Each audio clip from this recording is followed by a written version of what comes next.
When I was young, there weren't any personal computers, no cell phones, no online. So, no online shopping. If you wanted something, you went to a store. Research was time consuming. Paying for stuff was different in many ways.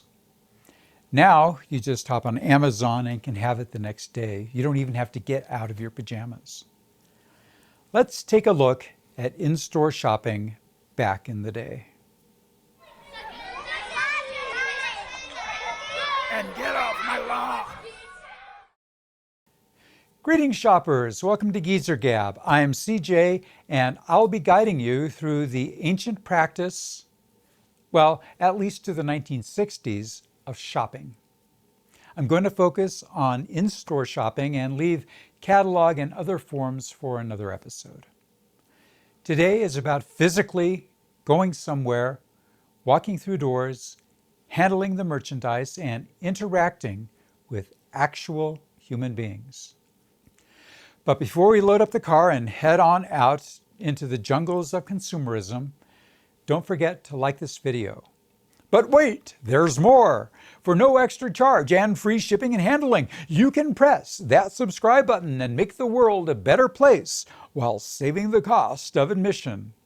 Be among the first 2,000 and you'll guarantee more videos. But hurry, time is running out. Click today! All right, now that that's out of the way, let's get to the store. Okay, that's our first problem. In the 1960s, most families were one-car households. You weren't guaranteed to have a car available to go do your shopping. If dad, or mom in some cases, took the car to work, that was it. No cierres for you. And even if you had the car, store hours were limited. Most places closed by 9 p.m. And in many parts of the U.S., blue laws meant stores were closed on Sunday. If you forgot something on Saturday, well, you waited. And on Saturday, stores and streets were packed because everyone had the same narrow window to get things done. Compare that to now, 24-hour stores. Well, before COVID, but online, sure. Same day or next day delivery. Groceries at midnight. Again, before the pandemic.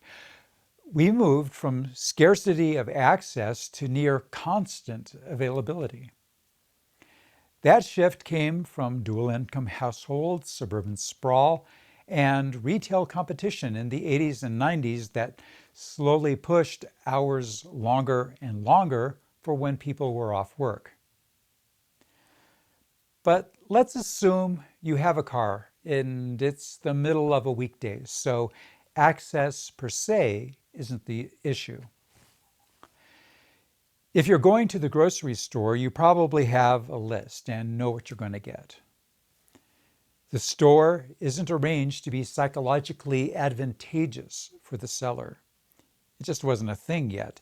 Today, stores are engineered. Colors, lighting, shelf placement, even music tempo are carefully chosen to influence behavior.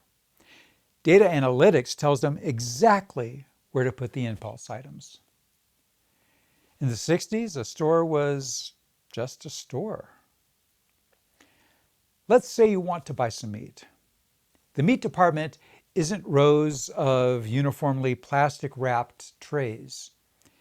If you want something better than store-made ground beef, you went to the butcher counter. You talked to a person.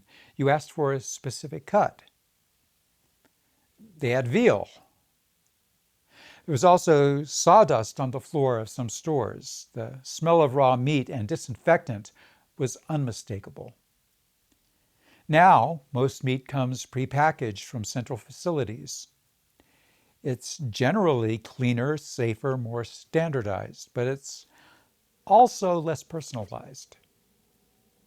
And when you went to pay, cash or check, that was it.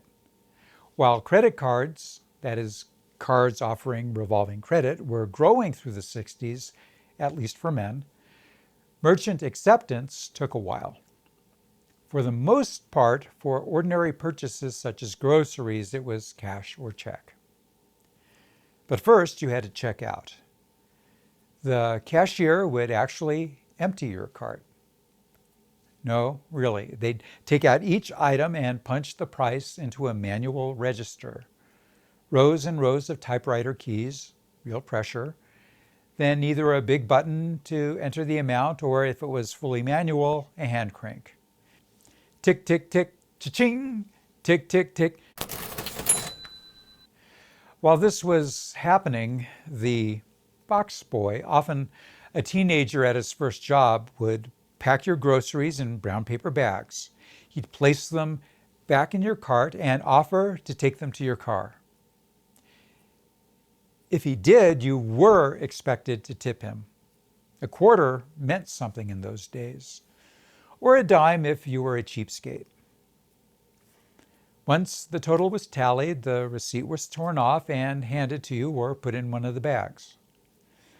Now, here's the nifty part. If you paid in cash, that was it. No data trail, no profile, no tracking. The store didn't even know what you bought, just the price and maybe the department. Today, even if you think you're anonymous, you probably aren't. Loyalty programs, credit cards, mobile wallets, security cameras, every transaction feeds a database somewhere. Someone's watching. One of my college sociology professors said this behind-the-scenes data economy didn't really take off until the mid-70s. It's everywhere now, but its first growth spurt was then. Why? Credit cards, plus improvements to computer processing and their connectivity. Your purchases were now trackable, and that information was something that had worth to the data brokers and their customers. My professor also mentioned, I don't know how accurately, that the KGB was envious of our credit card system since people voluntarily gave up so much of their information and could be tracked. No spying, no coercion, easy. Fast forward to today, and data is the product. Retailers analyze shopping patterns, predict behavior, and tailor ads. The loyalty card that gives you 20 cents off cereal, that's a trade. Discount for data. It's like social networking sites on the web. If access is free, then you are the product. Now, nothing about you is private, and that's largely because of how we shop. The system is designed to remember. But going back to the 60s, let's say you didn't go to the grocery store. You were instead shopping for a stereo receiver. How did you know what to buy? That's no small question. Today, you'd search for the 10 best stereo receivers in the past year, and within seconds, you've got rankings, reviews, videos, and an AI summary. You compare prices across dozens of retailers instantly. But in the 1960s, you had to work harder. The easy first step was to look at ads, commercials, maybe even a description in the Sears or JCPenney catalog. Or you could go down to the library and find some reviews in Consumer Reports, or some audiophile magazines like High Fidelity, Audio, or Stereo Review. If you were lucky and found the receiver of your dreams, fantastic. Odds are you didn't. So you schlepped yourself over to an electronics store to see what they had. You'd check out prices, features, maybe take a listen, maybe ask a few questions of a salesperson. If your town was big enough, you went to another electronics store to do some comparisons shopping, and maybe to Sears or Radio Shack. The point is, you drove around town burning through gas and time. I can also guarantee you that the target of your search wasn't going to be cheap. A lower quality but decent receiver in 1968 would set you back about $230, or over $2,000 today. Clearly, there was incentive to shop around. There just wasn't a lot of tools to help you. So you did the best that you could. When it was time to pay, maybe you whipped out your shiny new credit card, probably a Bank of America card, now Visa.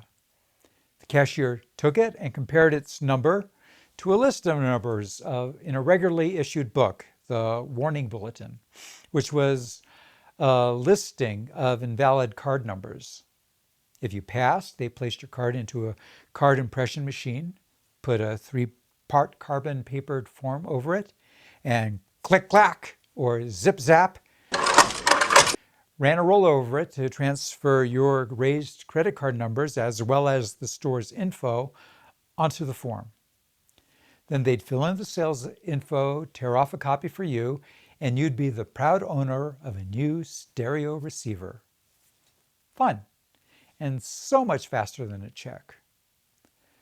What if you couldn't afford that receiver right now, but you didn't want to hope it stayed on the shelf until you did have the money?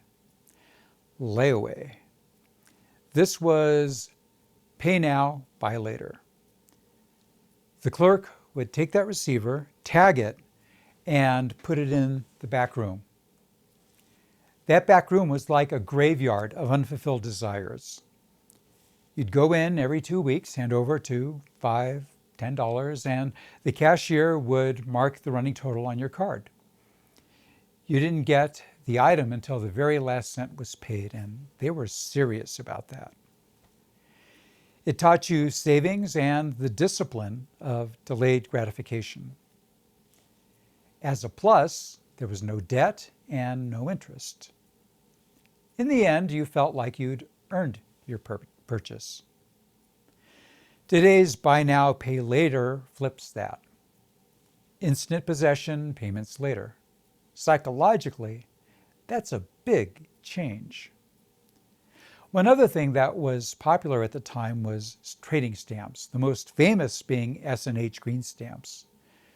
The store would give you stamps based on how much you spent, 10 stamps per dollar. You pasted them into books, 1,200 stamps per book. Then you redeemed them for merchandise. My mom furnished parts of our house with green stamps. It was a loyalty and rewards program before we called them that. But instead of digital points, you physically licked and pasted every reward. I can still taste them. Today, rewards points or cash accumulate invisibly. You tap your card and somewhere in the cloud, numbers move. So, overall, what's changed about shopping from then to now? We gained convenience, speed, broader selections, better price comparison, safer payment systems. We lost our anonymity. We lost some human interaction. We lost the ritual and maybe the luxury of saving up and waiting. I'm not saying one era was perfect and the other is terrible, but the experience shifted from physical and local to digital and global, from patient to instant, from anonymous to tracked and analyzed. On the whole, I'm not sure which I like better, but I do miss my anonymity. Even though I hated doing a store crawl to buy stuff, I liked that it wasn't so rushed. On the other hand, I love getting to shop at home and having stuff delivered a day or so later. Given how often I've forgotten what I've ordered, opening the packages is kind of like Christmas all year round. I like that. How do you feel about the shopping experience? Are you an in-store browser or a click-and-pay expert? Do you miss the old payment machines, or are you happy that they're in the past? Let me know in the comments. But for now, I'm CJ. Thanks for watching Geezer Gab. And remember, liking and subscribing don't cost you nothing, are really groovy and totally far out. I'll see you. Take care.